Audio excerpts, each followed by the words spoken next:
no. Hey, everybody.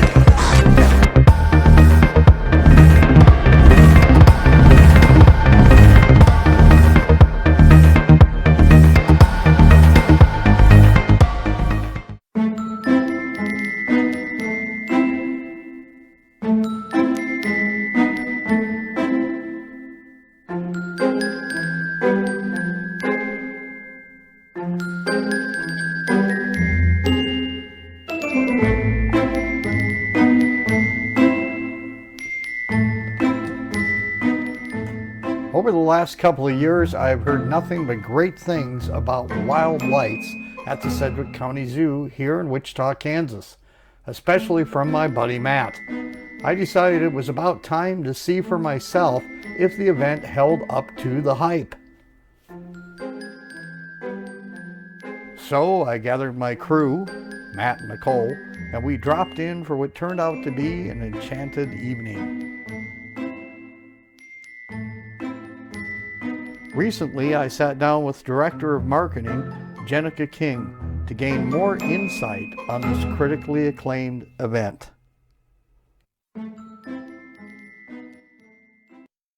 First of all, thank you for inviting us to the event. I have to say, congratulations. The event is spectacular and went way beyond my expectations. Take us back to the beginning.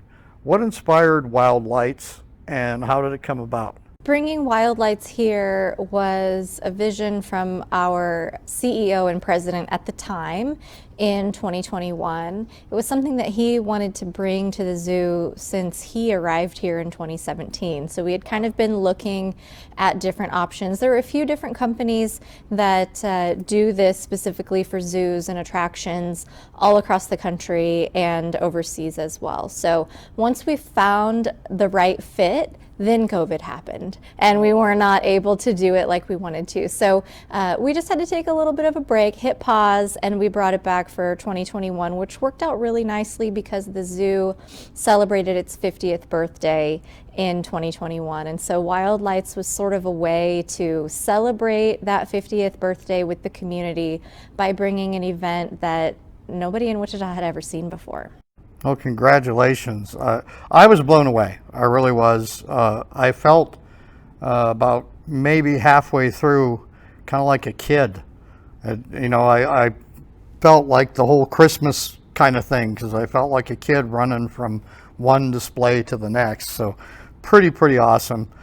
You mentioned the company. I understand the Chinese-based company Tianyu Arts and Culture creates the sculptures. Their website describes them as Chinese lanterns, but these sculptures go way beyond that description. What has it been like to partner with them for the event, and what are some of the challenges you faced? Tianyu has been a very valuable partner for us throughout the run of Wild Lights. This is our 4th season, and every year they come to us with a big idea of a theme or new types of lanterns that they want to bring. Tianyu is the largest Asian lantern provider here in the States, and so they have a lot of resources. They have a very large group of artisans who work all year round designing the lanterns that we have out. Every year they bring a new show that so far has been bigger and better each year. So this year we've definitely heard from a lot of people who make it their tradition to come out every year.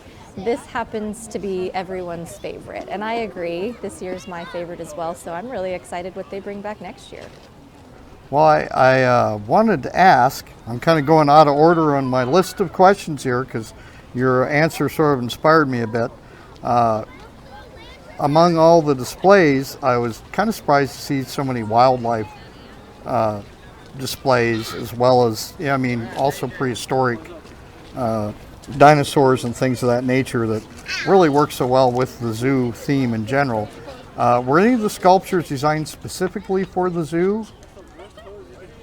Trying to think if there were any this year. Or have you done that in the past? We have. The second year that we had Wild Lights, the theme, they gave us sort of a Kansas theme inspired by sunflowers and native wildlife here. So we had a lot of deer, we had a tunnel full of sunflowers that was really something to see. The third year we had an Alice in Wonderland theme, so everything. Oh, I missed that. I'm a big fan. Yeah, I would oh, love it to was see that. it was impressive, and it's interesting because there's definitely a difference in culture between a Chinese company and a zoo in North America, and so it was interesting to see the differences in our version that we grew up seeing and reading about Alice in Wonderland compared to what in China they are used to seeing. So some of the imagery was a little bit different, but it was really, really exciting to be able to talk about how some of our stories that we're used to hearing were inspired by different cultures. So it's been definitely a very educational experience in more ways than we would have even expected. Wow. So I was really impressed with the size of the event and how long it actually took to go through. And we actually felt we were kind of cold because it was like the first cold snap night. So we felt like we were kind of rushing towards the end, Yeah. just because it was cold. And we could have spent more time, Yeah. easily. I was going to ask, can you give us a ballpark on how many actual scenes there are or how many sculptures are on display? We have 64 displays Wow. this year, and that's the most that we've ever had. That's the very huge. first year, I think we had in the mid 50s, and they kind of keep finding new places each year. They're like, oh, we should make something for this specific area of the zoo. So we've developed a great relationship with the artisans who come here every year. They bring all of the lanterns in on semi-trucks. I think it took 21 semi-truck loads to bring Whoa. all of the lanterns in. They're mostly assembled, and so they're pulling off an elephant off of a truck and a whole flower, and the dragon, of course, comes in 17 different pieces, but Right. there's a giant chameleon out there this year, and he came off all in one piece. And so it's really interesting to see how they get built off-site and then trucked here, and it's just kind of a pile out in the behind-the-scenes area of the zoo until their 40-something artisans come through. Takes them about 40 something. Takes them about a month to put everything Wow. together, but they drive through on a big golf cart pulling a trailer and take all the lanterns to the ballpark area where they're supposed to go, and then spend 4 weeks going around and assembling everything. And they have it down to a science. They really work very quickly together, and it's really something to see when you've got 15 people on ladders and climbing, and they're inside and they're working, and they almost don't have to tell each other what they're doing. Everybody just knows their job, they get it done. They almost don't even have to communicate with one another. They just work together so well in that way. That's really interesting. It'd be nice to get to talk to them at some point and maybe suggest next year, hey, can we do a documentary on how you set this thing up? Because I think that would be really interesting, actually. Yeah, there is definitely a language barrier. They send a translator with them so that we can make sure that we can communicate, because most of them don't actually speak English. Let's see, what else do I have here? Oh, I was going to say, that kind of leads me to this question. There were so many cool things to look at. I mean, there's just a ton of stuff. It's pretty hard to pick a favorite for me. You mentioned the chameleon. That was on my top 1 or 2 things that I absolutely loved. I loved the interactive part of it, where the kids are stepping on the pads or whatever, and it's changing colors and doing all kinds of cool stuff. The other thing that I really just was so cool, I was a big fan of the butterflies, especially that they were in real trees, as opposed to just being the light display. And some about seeing those sculptures in actual nature, the combination of those two things was absolutely fantastic.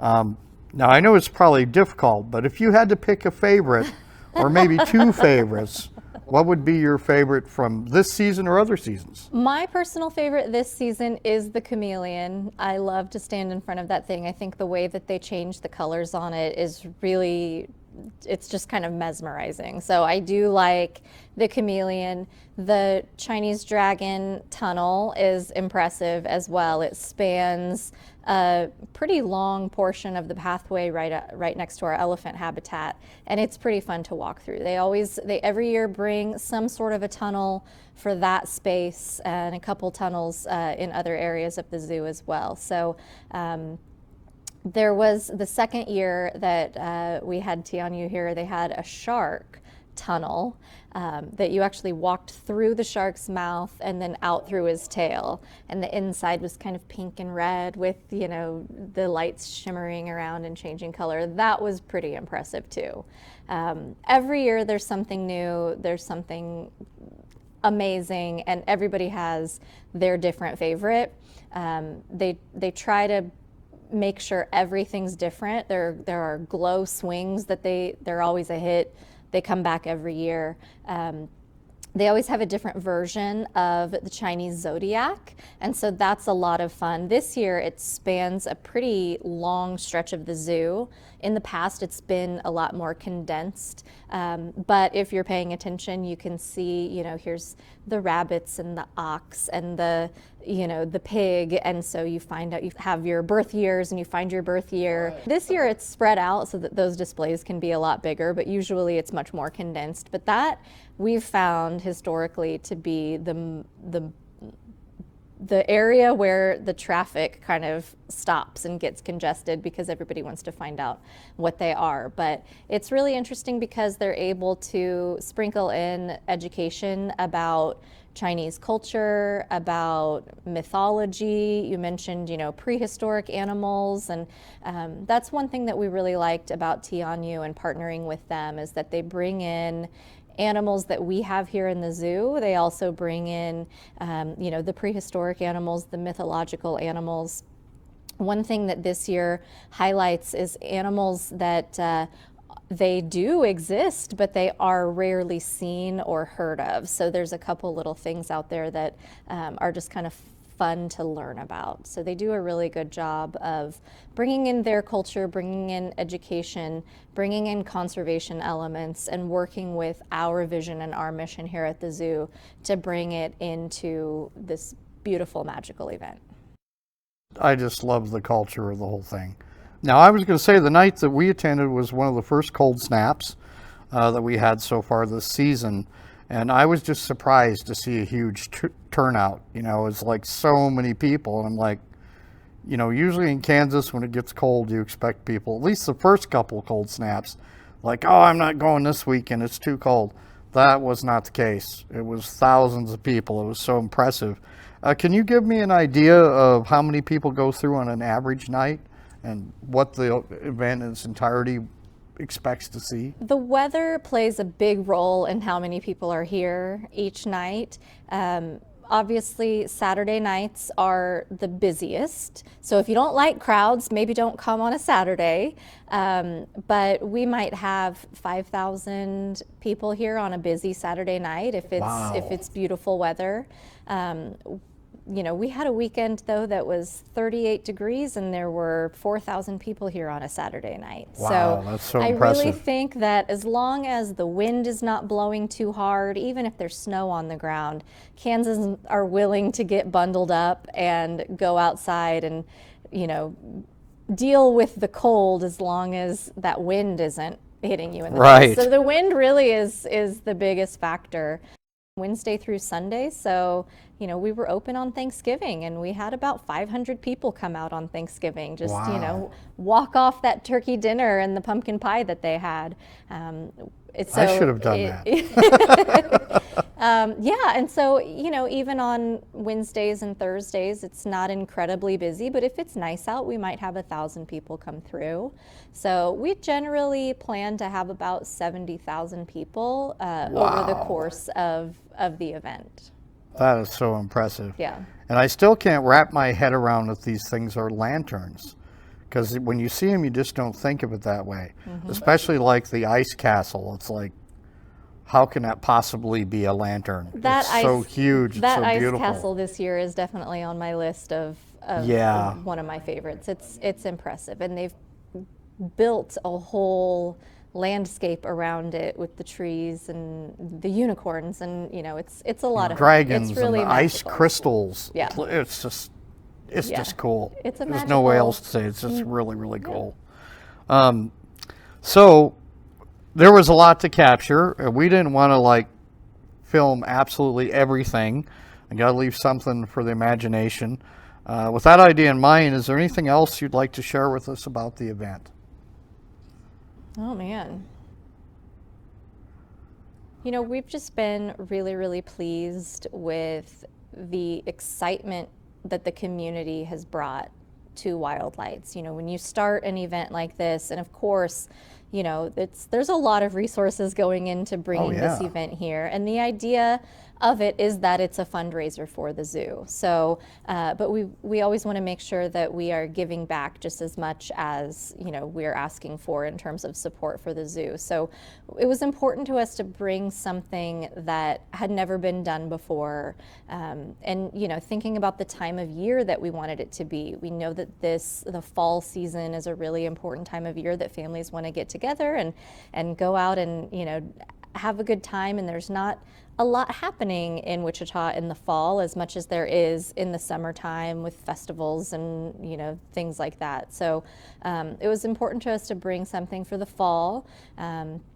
We also have kind of shifted the time of or the time frame that we have it. We opened it up the very first year right on October 1st and found that the community they weren't ready to come out then because it was still kind of bright outside by the time, by the time you get to 7 p.m. or 7:30 even. So, and then, we ended just, the very first weekend of December, and we've heard from our community that they really wanted it to last a little closer to Christmas. They didn't want it to start so early. So we've kind of made shifts in the schedule to accommodate what people want. So we found that they want a late fall into the Christmas season.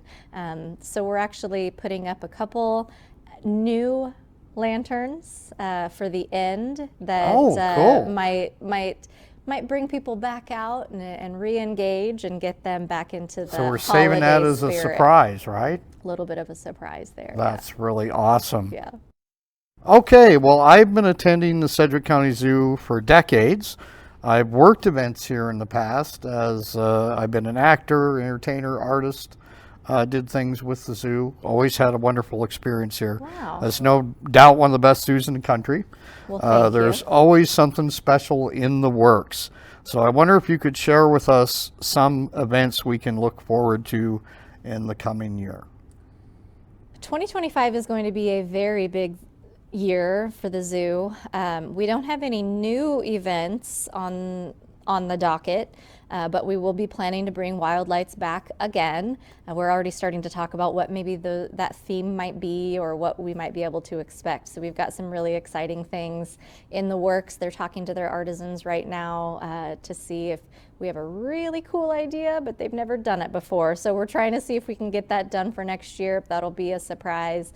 But on the animal side of the zoo, we have right now 5 elephants who are pregnant and expecting babies next year. So from March to September of 2025 is going to be a very, very big year with, if all goes well and everybody stays healthy, 5 elephant calves. So, oh my gosh, yeah, so that's going to be exciting to see. Yeah, we are excited. We're planning to have a busy, busy year. Lots of people coming out to see the elephants, seeing all the other amazing animals that we have out here, and then hopefully back for a really impressive year next year for Wild Lights as well.